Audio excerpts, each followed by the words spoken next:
हाय सभी प्यारे लिसनर्स, मेरा नाम ख्याति है और आज मैं आपके सामने अपने दिल के एक अजीज विषय को लेके आई हूँ, जो कि है पेरेंट्स यानी मॉम डैड, माता पिता, मम्मी पापा, आई बाबा या जिस भी नाम से आप उन्हें पुकारते हो। मैं आशा करती हूँ कि आप मेरे साथ इन देखकर भी अनदेखी की गई बातों के सफ़र पे बने रहें। शायद हर किसी को ये प्यार नसीब नहीं होता है, परंतु जिन्हें मिले वो खुशकिस्मत हैं हमारी तरह। कोई मुझसे कहे कि ख्याति, क्या सच में प्यार एक एहसास है? तो मेरा जवाब यही होगा कि बताइए, माँ की चंपी और पिता के दुलार जैसा निस्वार्थ भाव प्यार नहीं तो और क्या है? तो चलिए, एक बात तो तय रही कि सारी दुनिया में दो लोगों ने तो आपसे सच्चा प्यार किया है, चाहे कोई तीसरा करे या ना करे। मैं 25 वर्ष की हूँ और अपनी जिंदगी के 21 वर्ष मैंने मेरे माता पिता के साथ अपने घर में ही गुजारे हैं। जब तक आप उनसे दूर न जाए, आप वाकिफ ही नहीं होते इस बात से कि वे आपका कितना ख्याल रखते हैं। जिस दिन मैं पढ़ाई के सिलसिले में अपने घर से बाहर निकलकर हॉस्टल गई, तब तो मैं बहुत खुश थी कि जीवन नया मोड़ ले रहा है, ये जानते हुए भी कि अब मैं मेरे घर वालों से दूर जाऊंगी। लेकिन जैसे ही अकेले रहने की बारी आई, वो भी हॉस्टल में, सारी अक्ल ठिकाने आ गई।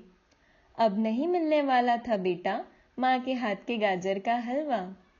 बस फिर क्या था, दुनिया की असलियत से अनजान मैं चल पड़ी थी खुशियों से भरा सफर तय करने, न जानते हुए कि खुशियां तो वो थीं जिन्हें मैं अपने पीछे छोड़ चली आई हूँ, न जानते हुए कि खुशियां तो वो थीं जिन्हें मैं अपने पीछे छोड़ चली आई हूँ।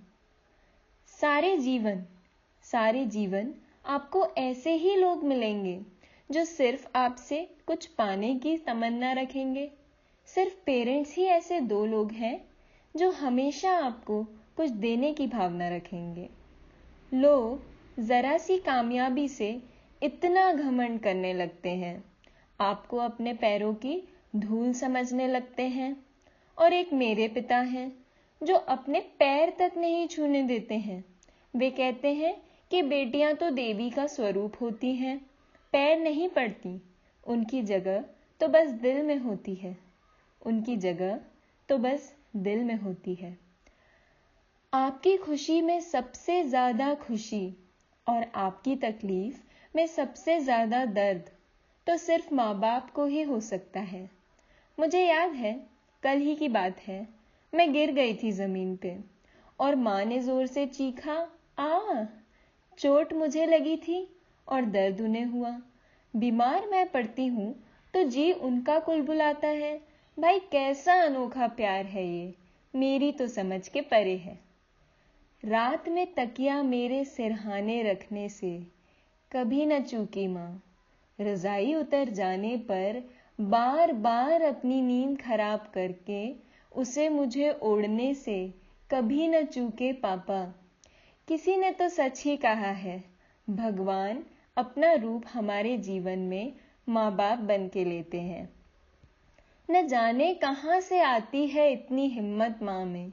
खुद करवा चौथ के दिन भूखी प्यासी थी, पर मेरे लिए खाना बनाने किचन में दौड़ चली गई।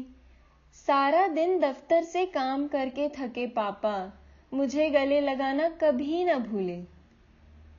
अपनी कामयाबी तो सभी ईश्वर से मांगते हैं, पर खुद की छोड़ आपकी कामयाबी मांगना केवल माता पिता के बस की बात है। आपने अक्सर किसी दोस्त या परिजन के साथ यह अनुभव किया होगा कि वे आपके प्रति कुछ बदल से गए हैं और आपने कहा भी होगा, you are not same anymore. तात्पर्य, आप पहले जैसे नहीं रहे।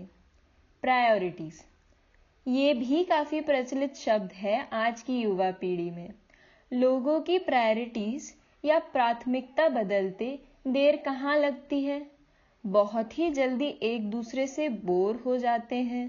कभी ये सुना है कि मम्मी आप अब मुझसे कम प्यार करते हो या पापा आपको तो मेरी चिंता ही नहीं है।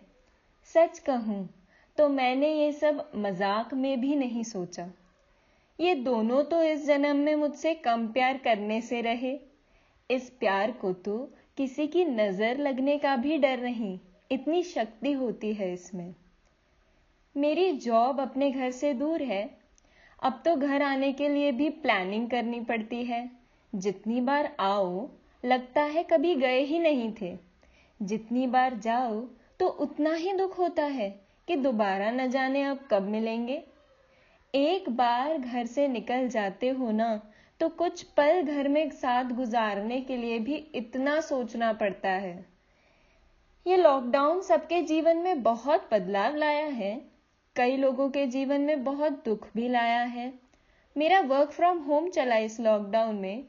मैं भी इन परिस्थितियों में थी कि 4 महीने एकदम अकेले एक कमरे में घर से दूर फंसी रही।